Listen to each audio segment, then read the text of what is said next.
Shalom Bapak Ibu Saudara. Kita meneruskan renungan kita yang kemarin tema kita mengenai Nuh dan pemulihan bumi. Di mana melalui ministry Nuh yaitu air bah, dia menghancurkan orang-orang jahat yang merusakkan bumi itu, ya, keturunan Set dan keturunan Kain yang kawin campur. Dan ketika Nuh itu menaikkan persembahan dan Tuhan mengatakan, aku tidak akan mengutuk bumi lagi. Nah, ini ceritanya nyambung ini. Nuh ini kita tahu punya 3 anak, Sem, Ham, dan Jafet. Dan Nuh itu suatu waktu dia telanjang ya, dan dilihat oleh Ham. Dan Ham ini nggak menutupi ketelanjangan si Nuh ini. Malah dia lapor itu kepada Sem dan Jafet. Lain dengan Sem dan Jafet itu yang menutupi ketelanjangan ayahnya. Intinya begini. Akhirnya Ham ini dikutuk ya oleh Nuh ya. Sementara Sem dan Jafet diberkati. Nah, dari antara keturunan Ham ini ada yang namanya Kusi ya. Kusi punya anak Nimrod. Nah, Nimrod inilah yang akhirnya merusakkan kembali bumi. Dengan cara bagaimana? Dengan cara membangun kerajaannya sendiri ya. Sudah tahu ya, kalau di peta bangsa-bangsa itu kelihatan itu keturunan Sem itu, keturunan Ham itu dari Kanaan itu terus ke arah Afrika sini nih ya. Sementara keturunan Sem itu yang di Arab itu sampai termasuk itu Asyur itu semua itu ya. Di daerah Irak itu sana. Udah gitu naik ke atas itu Jafet dari Turki itu, Turki yang modern itu terus ke atas itu orang Jafet. Nah, kalau kita lihat si Nimrod ini membangun kerajaannya di Babel sampai ke Asyur juga, dia menyeret ke keturunan daripada Sem juga keturunan Jafet. Jadi semuanya tuh dirusak oleh si ambisi Nimrod. Nah, Nimrod ini kita tahu di Kejadian 11 itu dia caranya membangun kerajaan itu bangun menara Babel. Tujuannya ada 2, cari nama ya. Harusnya kan manusia itu kan memanggil nama Tuhan, kayak keturunan Set sebelum jatuh itu. Keturunan Set ini memanggil nama Tuhan, berseru manggil nama Tuhan dia ya. Kemudian yang kedua, Nimrod ini ambisinya itu supaya jangan terserak. Sementara Tuhan bilang kan penuhi bumi, taklukkan itu.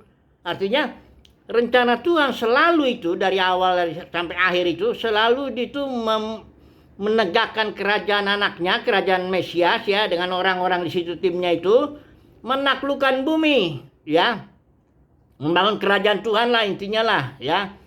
Itulah artinya memelihara bumi ya. Ini si Nimrod ini justru kebalikan. Dia bilang jangan berserak, kumpul kepada dirinya dan kita bangun cari nama ya untuk diri kita. Nah, oke lah. Sekarang kita enggak usah terlalu lama dulu ke si Nimrod ini yang merusakkan bumi dengan cara membangun kerajaan sendiri. Sekarang kita coba terapkan ini ke kitab Wahyu ini. Karena si Nimrod ini, Babel ini, kita tahu ada ini sampai di kitab Wahyu itu ada ya. Nah, mari kita baca dulu beberapa ayat ya untuk menjelaskan ini padanannya ini si Nimrod. Intinya begini ya, Nimrod merusakkan bumi dengan cara membangun kerajaan sendiri. Satu kita pegang dulu ya. Nanti di sini ini ada ini yang namanya perempuan pelacur juga merusakkan bumi dia. Nanti kita lihat ini siapa perempuan pelacur dan bagaimana dia merusakkan bumi. Mari kita baca dulu Wahyu pasal 11 ya. Ayat yang ini dikatakan ayat 15, malaikat yang ketujuh meniup sangkakalanya. Ini malaikat ketujuh itu ketika dia meniup itu keputusan misteri Elohim dibuka ya. Ini sebenarnya pengadilan Kristus itu datang. Itulah dia sangkakala ketujuh. Ketika ditiup sangkakala ketujuh, disitulah pengadilan Kristus datang. Ya, kita semua menghadap ke sana. Ini dikatakan di sini ya, pemerintah atas dunia, sistem pemerintahan manusia itu atas dunia ini diambil alih oleh Tuhan Yesus dan gereja pemenang yang diurapinya di sini ya. Dan Tuhan Yesus dan gereja pemenang akan memerintah sampai selama-lamanya. Di sini ada 3 hal yang akan terjadi dalam pengadilan Kristus itu. Pertama, dikatakan sini orang-orang mati dihakimi ya ketika kedatangan Tuhan itu. Yang kedua, kepada hamba-hamba Tuhan diberikan upah ya.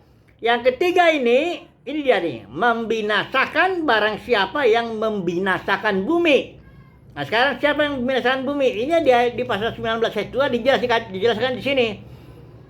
Sebab benar dan adil segala penghakimannya, karena ialah yang telah menghakimi pelacur besar itu yang merusakkan bumi dengan percabulannya. Jadi yang merusakkan bumi itu dalam kitab Wahyu itu pelacur besar ya. Kalau di sini kan Nimrod ya.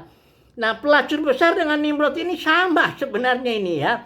Saya lihat di pasal 17 siapa pelacur besar. Kita sudah bahas itu sempat ya.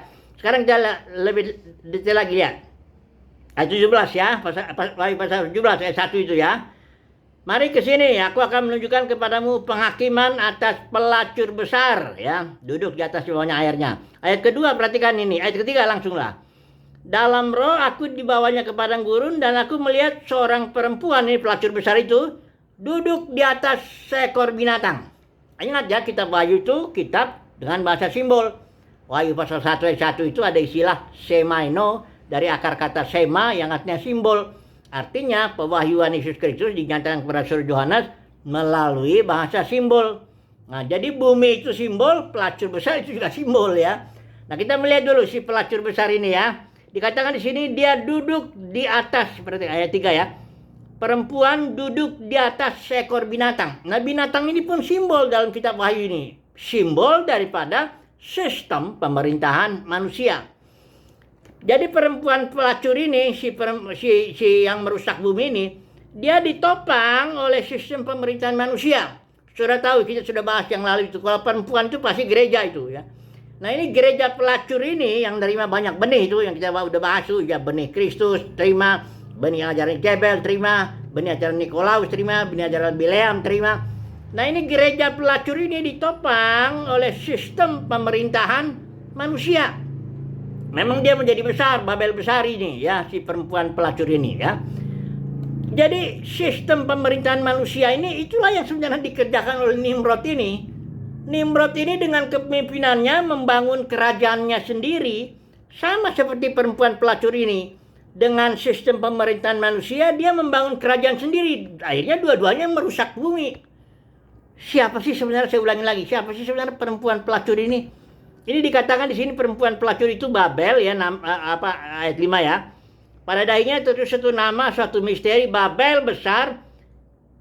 Babel itu ibu dari wanita-wanita pelacur. Ada ibunya, ada anak-anaknya, ada wanita-wanita pelacurnya itu, ya, anak-anaknya ini ya.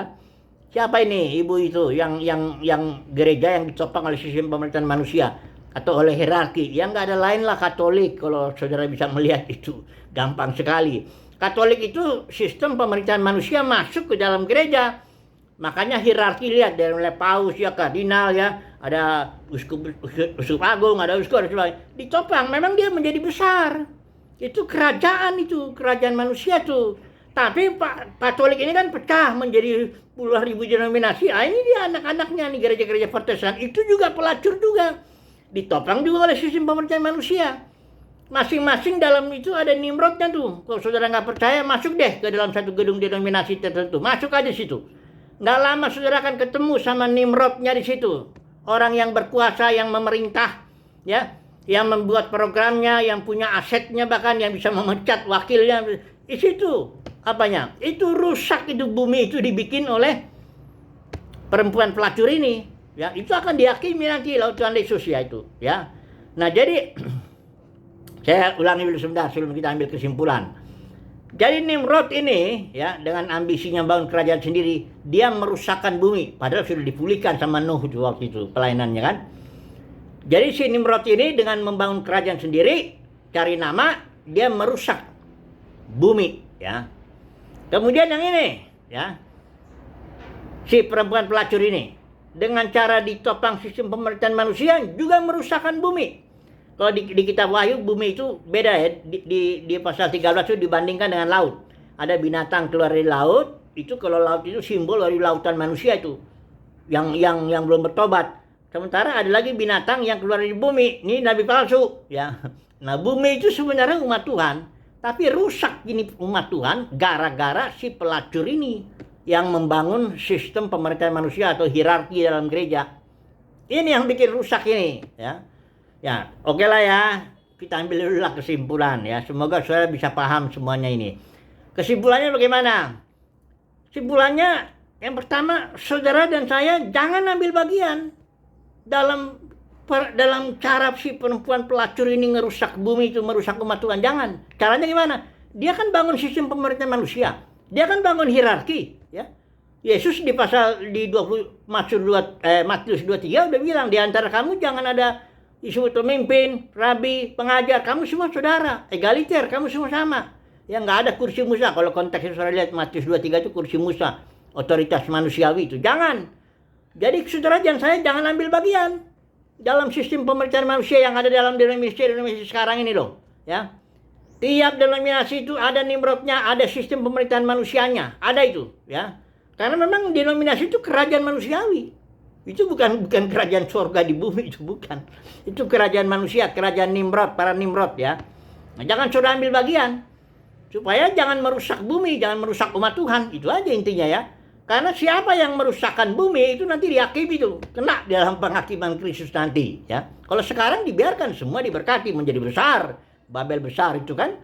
Tapi ada saatnya ketika Tuhan datang, dia akan menghakimi perempuan pelacur ini yang merusakkan bumi dengan sistem pemerintahan manusiawinya, dengan hierarkinya, dengan membangun kerajaan sendiri itu, ya. Semoga saudara dan saya jangan ambil bagian lah, ya.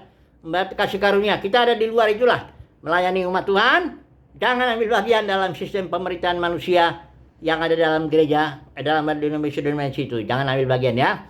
Haleluya. Amin.